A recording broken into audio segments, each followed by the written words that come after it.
Peace, family.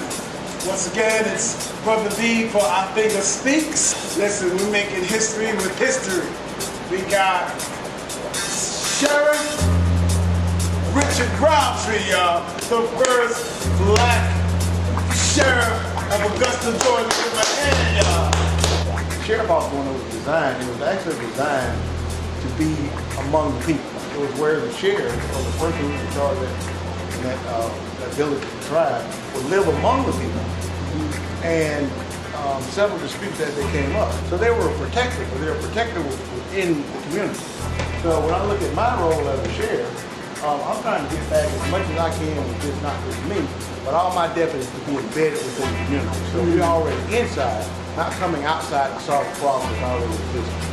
I had some fears, and I'm gonna be really candid about that. I had some fears about a black man becoming sheriff in a community that has a horrible history when it comes to policing lawfully and unlawfully for the community of Augusta.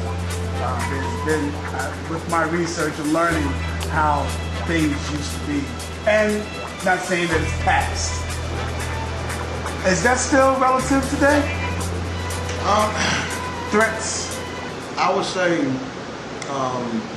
social media has become real nasty. And that's just in the last 4 years. That's the narrative of the nation change.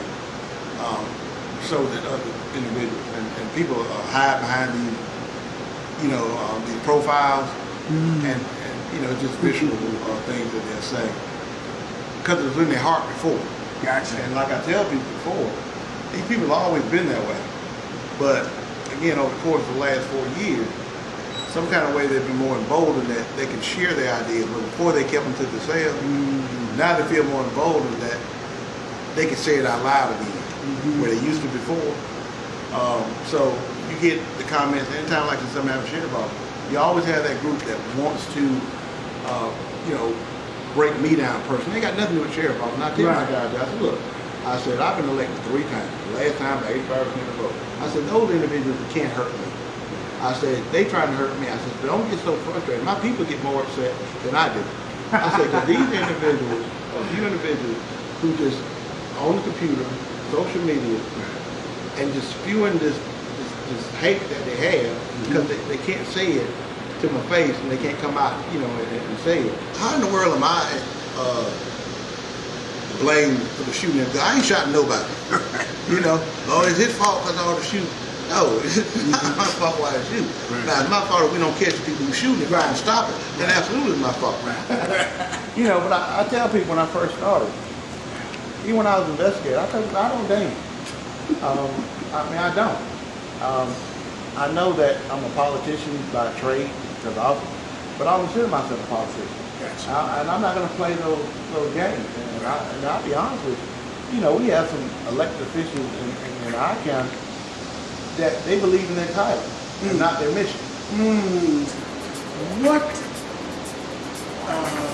would you say to a young man that doesn't live in your house in terms of what's happening around him? Doesn't necessarily have to be about crime, just in general in life, being able to stand on the square and just speak about what his position is in this life.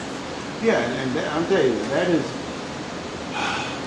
that's the toughest part, because like I said, I've been doing this 30 years. I know the area, the same area that I patrolled back in the early 90s, I still patrol the area tonight.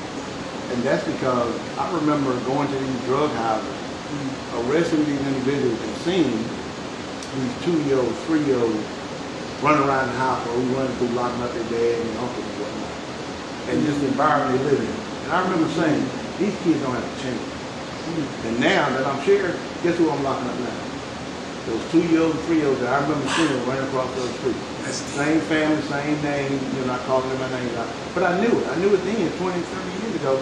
I said, these kids don't have a chance because this environment they're growing up in. So what I try to do with individuals, I can get, if we can get somebody, and that's why I say, we talk about lack of strong men in our community, the fact that they don't see a role model. They don't see these individuals going to the neighborhood, talking to these kids, not just talking to them. You got to follow up. You got to live. You can't have no one speech. No, you one speech cannot. ain't gonna change somebody's life. You know, this ain't the MLK thing. You know, it's Martin not. Luther King. It ain't gonna change your life. It's a great speech. We can go back on it, but it ain't change your life. I can understand that. I can have the empathy to the fact that I realize what these kids are going through and the environment that they're going through. So I at least can get use any of my resources I can to help them in any way I possibly can.